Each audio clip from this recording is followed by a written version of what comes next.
Channel victorious academy में और हम लोग इस समय biotechnology and its application chapter की स्टडी कर रहे हैं। आज का टॉपिक है biotechnology used in molecular diagnosis. अब प्रीवियस लेक्चर में जीन थेरेपी पढ़ लिया, एग्रीकल्चर में पढ़ लिया, मेडिसिन में पढ़ लिया। ये भी देख लो कि आखिर हम लोग डायग्नोस कैसे करते हैं बॉडी के मॉलिक्यूल्स को। ये मदद किस में करता है? अगर मॉलिक्यूलर डायग्नोसिस कर भी लिया तो ये मदद किस में करेगा? ये मदद करेगा हम लोगों को अर्ली डिटेक्शन ऑफ डिजीज में। अगर कोई बीमारी हो गई तो उसको पहले समय के पहले ही डिटेक्ट कर लो। अगर संदेह हो रहा हो, जैसे फॉर एग्जांपल किसी मम्मी को या फादर को HIV है या एड्स है और उससे उसके बेबी में होने वाली है ये प्रॉब्लम, आपको पता ही है कि ये ट्रांसफर हो सकता है, मे बी पॉसिबल। तो अगर ये पॉसिबिलिटी है तो अर्ली डिटेक्शन करके हम लोग पता लगा सकते हैं कि इसमें ये वायरस जा चुका है और हम लोग इलाज जल्दी शुरू कर सकते हैं। या फॉर एग्जांपल सेम HIV का ही या हेपेटाइटिस का ले लीजिए। हेपेटाइटिस केस में अगर किसी ने अनप्रोटेक्टेड सेक्सुअल कांटेक्ट किया तो मे बी पॉसिबल कि इन्फेक्शियस पार्टनर से नॉन इन्फेक्शियस पार्टनर को वो बीमारी ट्रांसफर हो जाए। तो संदेह करने की बजाय आप अर्ली डिटेक्शन करवा लीजिए। ये सभी कुछ पॉसिबल है by the help of biotechnology. अच्छा, पहले तो ये पॉसिबल नहीं था। क्यों नहीं पॉसिबल था? क्योंकि पहले क्या होता था, सिम्टम आते थे। मान लीजिए सर दर्द हो रहा है, पेट दर्द हो रहा है, ठीक है, लूज मोशन हो रहे हैं, वॉमिटिंग आ रही है, ये सब प्रोसेस होती थी। फिर ये सिम्टम समझने के बाद हम लोग डॉक्टर्स के पास जाते थे। डॉक्टर्स अंदाजा लगाते थे कि मे बी पॉसिबल इनके अंदर टाइफाइड का वो वायरस है, मे बी पॉसिबल इनको निमोनिया हो गया, इसका बैक्टीरिया है, टाइफाइड का वायरस बोला, सॉरी, टाइफाइड का बैक्टीरिया है, ये न्यूमोनिया का बैक्टीरिया है, ये पॉसिबिलिटी है कि इनको हेपेटाइटिस हो रहा है, इसमें ये वायरस घुस गया। तो ये जो आपको डिफरेंट दिमाग लगा के डॉक्टर्स कर रहे होते हैं, अंदाजा लगा रहे होते हैं, इसको पैथोफिजियोलॉजी कहते हैं। वो आपको पैथोलॉजी में भेजते हैं। वहाँ के डॉक्टर आपका ब्लड टेस्ट, यूरिन टेस्ट, ठीक है, बलगम की जांच, खून की जांच, यूरिन की जांच, बहुत सारी जांचें होती हैं वहाँ पे। इसको हम लोग अलग अलग प्रकार से, अलग अलग बीमारी में अलग अलग प्रकार की टेस्ट होते हैं। उन टेस्ट में आपको समझ में आता है, अच्छा ये बैक्टीरिया आया, अब इसका इलाज पॉसिबल करो। मतलब कितनी लंबी प्रोसीजर? पहले सिम्टम आए, और सिम्टम हमेशा तभी आता है जब बॉडी में उस पैथोजन का कंसंट्रेशन बहुत ज्यादा हो जाए। तो यार तब तक तो पेशेंट की ऐसी की तैसी मच जाएगी, बहुत ज्यादा वो बीमार हो जाएगा। सिम्टम का वेट करो, सिम्टम के पास डॉक्टर को जाओ। डॉक्टर भी डायरेक्टली दवा नहीं देता, पहले आपको पैथोलॉजी भेजता है। पैथोलॉजी में आपका इन्वेस्टिगेशन होता है, तब जाके डॉक्टर उसकी दवाई आपको प्रॉपर मेडिसिन को लिखता है। क्लियर हुआ? अब इससे बचने का तरीका वही मैंने बोला कि अगर आपको समझ में आ रहा है कि कोई बीमारी बड़ी लग रही है हमको, तो उसके अगेंस्ट हम लोग ये इस तरीके के ट्रीटमेंट करवा दें, जिसको हम लोग बायोटेक्नोलॉजिकल एप्लीकेशन कहते हैं। क्लियर हुआ? यही है आपका मॉलिक्यूलर डायग्नोसिस। तो लाइनिंग्स को स्टडी कर लेते हैं। The process determining the nature and cause of disease is called diagnosis. हमको पता है कि अगर कोई बीमारी हो गई तो उसको डिटरमाइन करने का तरीका डायग्नोसिस कहलाता है। अब अगर आपको इफेक्टिव ट्रीटमेंट करना है किसी भी डिजीज के अगेंस्ट, तो भैया या अर्ली डायग्नोसिस करवाओ, जल्दी से जल्दी डायग्नोस हो जाए, पैथोफिजियोलॉजी हो जाए, उसमें पता लग जाए कि कौन सा बैक्टीरिया, कौन सा वायरस, कौन सा पैथोजन एंट्री करके बैठा है और बीमार कर रहा है इंडिविजुअल को। पैथोफिजियोलॉजी का मतलब क्या होता है कि डिटेक्शन ऑफ पैथोजन, कौन सा बैक्टीरिया, वायरस किस ऑर्गन को इफेक्ट कर रहा है। पैथोफिजियोलॉजी का मतलब ये होता है। तो पैथोफिजियोलॉजी का मतलब detection of pathogen when it gives disease symptoms. जब वो सिम्टम्स देने लगता है तब फिर आपको पैथोफिजियोलॉजी करवानी पड़ती है। पैथोफिजियोलॉजी सिर्फ और सिर्फ पॉसिबल तभी है जब आपके शरीर में पैथोजन का कंसंट्रेशन बहुत ज्यादा हो चुका होगा। And when the concentration of pathogen is very high, then it is possible only, तभी इसकी पॉसिबिलिटी है। अदरवाइज पैथोफिजियोलॉजी में कोई रिपोर्ट में आएगा नहीं। बहुत बहुत डॉक्टर कहते हैं कोई रिपोर्ट, सब रिपोर्ट नॉर्मल है, सब रिपोर्ट ना, अरे भैया तब भी पेशेंट क्यों बीमार है? कुछ तो प्रॉब्लम्स क्रिएट हो ही रही है, ठीक है। Diagnosis is only possible, diagnosis पहले कैसे पॉसिबल होता था? ओनली नहीं, diagnosis is possible by conventional method. Conventional का मतलब होता है पुराने तौर तरीके, और वो क्या था? Serum test, urine test, blood test, बहुत सारे टेस्ट होते थे, but by this method early detection is not possible. लेकिन इससे आप अर्ली डायग्नोसिस, अर्ली डिटेक्शन नहीं कर सकते हो कि इनको कौन सी बीमारी है। तो भैया अर्ली डिटेक्शन के लिए हम लोग ये सारे मेथड्स को यूज करते हैं, which is called as recombinant DNA technology, polymerase chain reaction, जिसको शॉर्ट फॉर्म में पीसीआर कहते हैं, and ELISA. ELISA is the enzyme linked immunosorbent assay। ठीक है, ये एक मेथड है, ये एड्स की डिटेक्शन के लिए पॉसिबल है। रिकॉम्बिनेंट डीएनए टेक्नोलॉजी, ये आपकी पॉसिबिलिटी है कि अर्ली डिटेक्शन करवा दे। पीसीआर आपको पता है, पीसीआर का मतलब क्या बताया था, मल्टीपल कॉपीज तैयार करना। अब मल्टीपल कॉपीज से हम बीमारी कैसे पता लगा लें, अभी देखो बताते हैं। इसका स्क्रीनशॉट लीजिए बच्चों, इसके आगे हम लोग इनके बारे में पढ़ेंगे कि आखिर ये मेथड्स कैसे मदद करते हैं अर्ली डायग्नोस करने में। So please take screenshot. Now we use about that how PCR is used in molecular diagnosis. चलो भाई, अब अगर हम लोग पीसीआर की बात करें, पहले नंबर पर तो इसका फुल फॉर्म याद कर लो भाई, पॉलीमरेज चेन रिएक्शन, जिसमें हम लोग मल्टीपल कॉपीज ऑफ डीएनए को तैयार करते हैं। ये बात पता है सभी को। अब देखिए ये कब डायग्नोस कर लेता है, जब भी पीसीआर में जब भी बॉडी में बहुत ही कम कंसंट्रेशन हो, जब आपका सिम्टम्स आए भी ना, केवल आपको संदेह हो रहा हो, तब भी आप इसका डिटेक्शन कर सकते हो बाय दिस मेथड। कैसे भैया, पहले तो पूरी बातें पढ़ लेते हैं, यहाँ से मेथड है क्या है। It has to detect very low concentration of bacteria और virus at that time when symptoms are not visible. जब सिम्टम्स नहीं आते तब भी डिटेक्शन पॉसिबल। ये कैसे हो गया यार, ये अगर हो जाए तब तो बड़ी कमाल की बात है। ठीक, it is use as routine test to detect HIV. इसको बिल्कुल अच्छे से तैयार कीजिए बच्चों कि ये रूटीन टेस्ट है, इसको आप एचआईवी टेस्ट को डिटेक्ट करने के लिए पीसीआर मेथड यूज कर सकते हैं। देखो भैया, इसकी जो किट आती है पीसीआर मेथड की जो किट आती है बड़ी एक्सपेंसिव है, इसलिए इसका यूज जैसे हम लोग बीपी मशीन, ब्लड उसका ग्लूकोमीटर, ग्लूकोज नापने की मशीन जो हम लोग घर में रख लेते हैं, इसको नहीं रख सकते, तो ये बड़ा महंगा मेथड है। ठीक है, इस सस्पेक्टेड एड्स पेशेंट्स, अगर किसी को संदेह हो रहा हो कि हमको एड्स हो सकता है, पॉसिबिलिटी है, अनप्रोटेक्टेड सेक्सुअल हैबिट कर ली या गलत ब्लड चढ़ गया, किसी भी मेथड से अगर बच्चे को मां से हो सकता है, तो पॉसिबिलिटी है कि भैया अगर संदेह हो रहा है तो करा लो, अर्ली डिटेक्शन हो जाएगा, अर्ली इलाज शुरू हो जाएगा। हो सकता है कि वो पर्सन, वो इंडिविजुअल आगे सफर ना करे। Also use to detect mutation in gene in suspected cancer patient, अगर लग रहा है कि कैंसर भी हो सकता है, जेनेटिकल डिसऑर्डर हो सकता है, कुछ भी, पीसीआर करा लो भैया, पहले से पता चल जाएगा।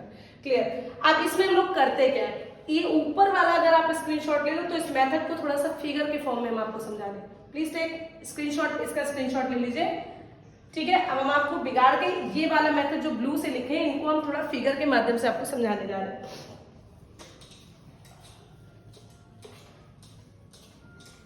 चलिए देखिए क्या हो रहा है इसमें लिखा है in this method probe is use. अब प्रोब क्या है, देखिए भाई, ये एक नॉर्मल डीएनए है और ये एक ऐसा डीएनए है जिसमें म्यूटेशन हो गया, कैंसर हो गया। ठीक है, ये एक ऐसा डीएनए है जिसमें म्यूटेशन हो गया। अब हम कैसे पता लगा लेंगे बाय द प्रोब या बाय द पीसीआर कि ये म्यूटेटेड डीएनए है या इनको कैंसर हो गया या इनको नहीं हुआ।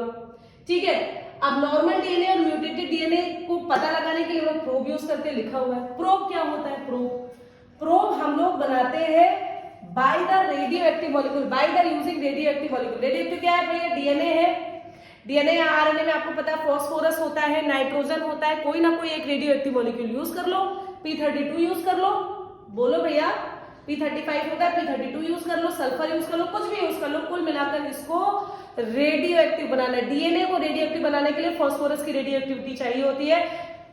आप लोगों ने मॉलिक्यूलर बेसिस ऑफ इनहेरिटेंस में पढ़ा होगा। ठीक है, तो इसमें हम फॉस्फोरस की रेडियो एक्टिविटी कर देते हैं, फॉस्फोरस की रेडियो एक्टिविटी हम लोग इस डीएनए में कर देते हैं। ठीक, अब ये आपका क्या बन गया, रेडियो एक्टिव डीएनए या रेडियो एक्टिव प्रोब। क्लियर हो गया भैया।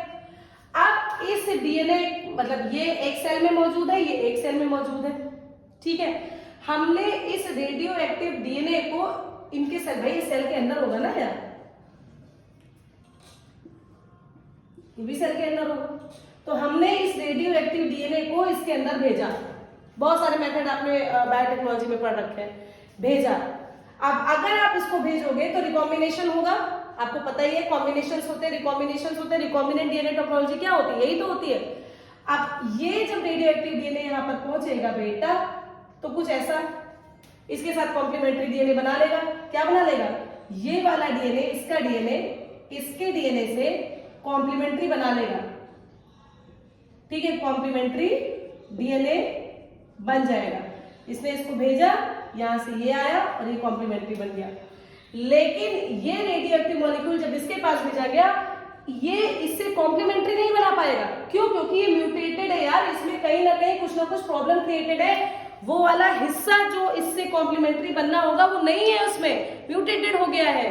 तो यहां पर इस वाले म्यूटेटेड डीएनए से ये वाले का no complementary DNA is formed.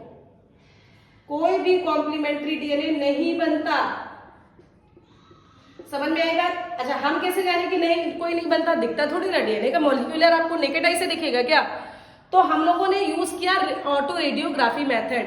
Auto radiography में फोटोग्राफिक फिल्म के ऊपर हम लोग इसको जब रेस डालते हैं, इनको फोटोग्राफिक फिल्म के ऊपर रखा, इनके ऊपर रेस डाली, इनका वाला जो फिगर है वो फोटोग्राफिक फिल्म पर दिख गया और इनका वाला फिगर फोटोग्राफिक फिल्म पर नहीं दिखा। इससे क्या प्रूफ होता है? इससे प्रूफ होता है कि म्यूटेटेड डीएनए ने प्रोब से कॉम्प्लीमेंट्री नहीं बनाया। और यहां पर प्रूफ होता है कि नॉर्मल डीएनए ने प्रोब से कॉम्प्लीमेंट्री बना लिया, इसीलिए तो उसका फिगर ऑटो रेडियोग्राफी में आया फोटोग्राफिक फिल्म के ऊपर। क्लियर हुआ? यही मेथड है पीसीआर। देखिए, in this method probe is used. Probe is the strand of DNA or RNA which is tagged with radioactive molecule. Clear हो गया? Now it is allowed to hybridize its complementary DNA in a clone of cell. इसको यहाँ भेज कर देखा गया, एक ही नहीं है यार, एक ही डीएनए नहीं है, और हम लोगों ने रेडियो एक्टिव 2-3 बना लिए। ये समझ लो कि बहुत सारे रेडियो एक्टिव मॉलिक्यूल बना लिए। तो रेडियो एक्टिव प्रोब से इसको किया नॉर्मल सेल को, रेडियो एक्टिव प्रोब से हम लोगों ने म्यूटेटेड डीएनए को भी कॉम्प्लीमेंट्री बनाने के लिए इसका क्या बनाया? क्लोन बनाया। उसके बाद इसको डिटेक्ट किया by the auto radiography method. कहां यूज किया? फोटोग्राफिक फिल्म पर। क्लियर हो गया बेटा? फोटोग्राफिक फिल्म पे जो कॉम्प्लीमेंट्री डीएनए बना था वो दिखा, जो नहीं बन पाया था वो नहीं दिखा। क्यों नहीं बन पाया? क्योंकि उसके पास म्यूटेटेड जीन है। समझ में आया? यहाँ क्या लिखा है? Clones having mutated gene will not appear on the photographic film because probe will not form complementary with mutated gene. मुझे नहीं लगता कि अब आपको समझ में नहीं आया होगा। कितने आसान मेथड से सारी चीजें क्लियर करवा दी गई। नहीं आ रहा है तब भी आप कमेंट सेक्शन में करिए यार, हो सकता है एक आध और इजी मेथड मैं आपके सामने ला दूं। ठीक, बट सब कुछ तो बता दिया यार, इसमें क्या ही प्रॉब्लम होगी, है ना? एक बार फिर समझ लो, ये रेडियो एक्टिव प्रोब बनाया, इसको अलग से हम थोड़ा हाईलाइट कर दें। ये हम लोगों ने रेडियो एक्टिव प्रोब बनाया, ठीक है, बाय द यूजिंग फास्फोरस की रेडियो एक्टिविटी। इस रेडियो एक्टिव प्रोब को एक बार नॉर्मल सेल में भेजा, म्यूटेटेड जीन में भेजा, ये देखा तो इसने कॉम्प्लीमेंट्री डीएनए बना दिया और इस तरह कॉम्प्लीमेंट्री डीएनए नहीं बना। तो जब कॉम्प्लीमेंट्री डीएनए नहीं बनेगा फोटोग्राफिक फिल्म पर उसकी इमेज नहीं आएगी, कॉम्प्लीमेंट्री की आ जाएगी, इसकी नहीं आएगी। बस इसी से प्रूफ हो गया कि वो वाला ये वाला जो जीन है, इस वाले पर्सन, ये किसी पर्सन का जीन रहा होगा ना, इसका मतलब है इस पर्सन में कुछ ना कुछ प्रॉब्लम है, जेनेटिकल डिसऑर्डर है, कैंसर है, कुछ भी हो सकता है। क्लियर हुआ बच्चों? समझ में आया? अब एक छोटा सा मेथड और है, एलिसा। पढ़ ले क्या? चलो लगे आप पढ़ ले। इसको सब लोग स्क्रीनशॉट ले लो, इसको भी ले लो भैया, वेरी इंपॉर्टेंट, स्क्रीनशॉट लीजिए। एक और मेथड देखते हैं, व्हाट इज एलिसा। देखिए, फुल फॉर्म हम पहले आपको बता चुके हैं कि एलिसा होता क्या है। एलिसा का यूज कहाँ होता है आप लोगों को बताया जा चुका है एड्स के पेशेंट में, है ना? उसको और कंफर्म, वो कंफर्मेटरी टेस्ट होता है। चलिए एलिसा के बारे में समझते हैं। फुल फॉर्म एक बार फिर से, एंजाइम लिंक्ड इम्यूनो सॉर्बेंट एसे, ये इसका फुल फॉर्म है। क्लियर हो गया? ये किसके बेस पर काम करता है? It is based on antigen antibody interaction. It is based on antigen antibody interaction. It is based on antigen antibody interaction. इसका क्या मतलब हुआ एंटीजन एंटीबॉडी इंटरेक्शन का मतलब? इसका मतलब होता है कि अगर कोई इंफेक्शन आपके शरीर में गया तो वो क्या कहलाता है? एंटीजन। उसके अगेंस्ट आपकी बॉडी क्या बनाती है? एंटीबॉडी। तो चाहे एंटीबॉडी को डिटेक्ट कर लो, चाहे एंटीजन को डिटेक्ट कर लो, डिटेक्शन में वो आ जाएगा और आप बता दोगे कि हाँ ही और her is suffering from this disease. तो इसके बारे में और लिख लेते हैं। Infection by pathogen can be detected by infection of pathogen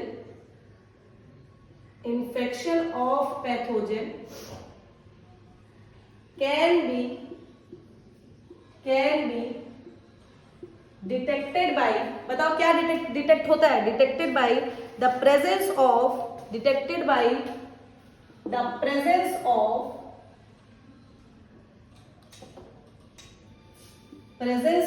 antigen